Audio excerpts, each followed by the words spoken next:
Bonjour, nous sommes le mercredi 13 mars 2024 et nous allons parler de France Travail, cybersécurité. France Travail, victime d'une cyberattaque compromettant les données de 43 millions de Français. Rien que ça. Après que ça a été renommé France Travail au début de cette année 2024, ça avait été changé en Pôle emploi il y a une quinzaine d'années sous Sarkozy. Avant ça s'appelait ANPE. Agence nationale pour l'emploi, Pôle emploi et maintenant France Travail. Et donc,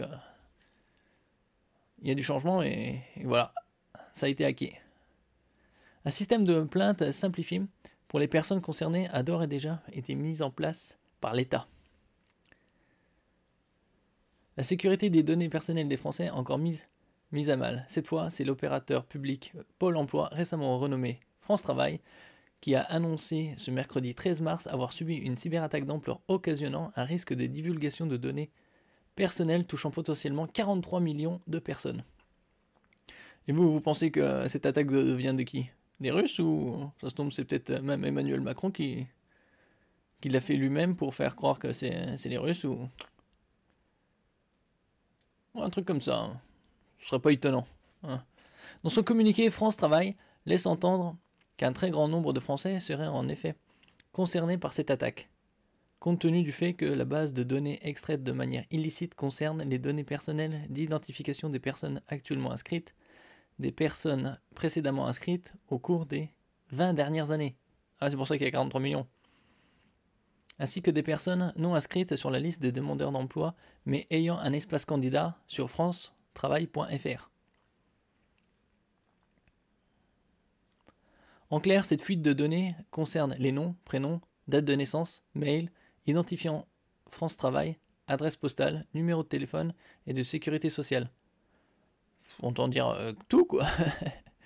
Ça a été purgé, hein. Toutefois, France Travail se veut rassurant au sujet des données bancaires qui ne sont pas concernées, tout comme les mots de passe. Heureusement, hein. L'opérateur assure également qu'il n'existe aucun risque sur l'indemnisation. Un système de plainte disponible. La cyberattaque a également touché Cap Emploi, organisme en charge de la recherche d'emploi des personnes handicapées. Mais selon les précisions de France Travail auprès de l'agence France Presse, l'attaque n'a a priori pas du tout en lien avec celle qui a touché plusieurs ministères français depuis dimanche soir. Celle qui a touché France Travail aurait eu lieu entre le 6 février et le 5 mars. Et c'est que maintenant on est au courant.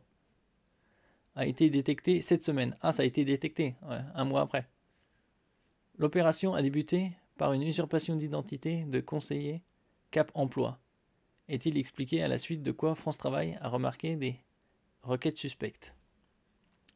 Faut la connecter à l'intelligence artificielle, hein.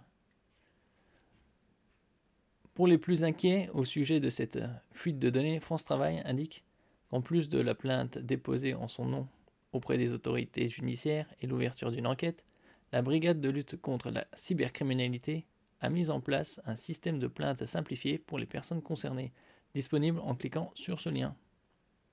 Alors vous pourrez cliquer, je mettrai ça en description.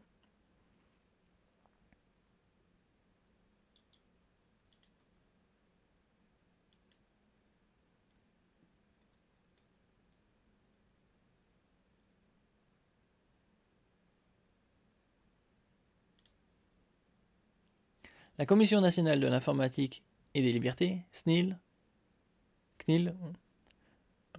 préconise d'ailleurs d'être particulièrement vigilant par rapport aux messages SMS, mail, reçus notamment s'ils invitent à effectuer une action en urgence telle qu'un paiement, s'assurer d'avoir des mots de passe suffisamment robustes ou encore de vérifier périodiquement les activités et mouvements sur ces différents comptes.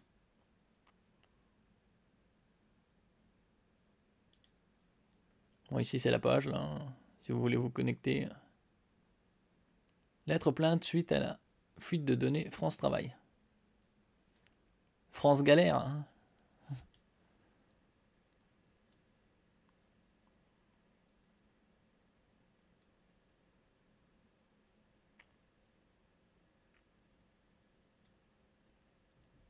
Ben voilà. Merci pour votre écoute. N'oubliez pas de mettre un commentaire, de partager, de vous abonner à la chaîne. À la prochaine fois.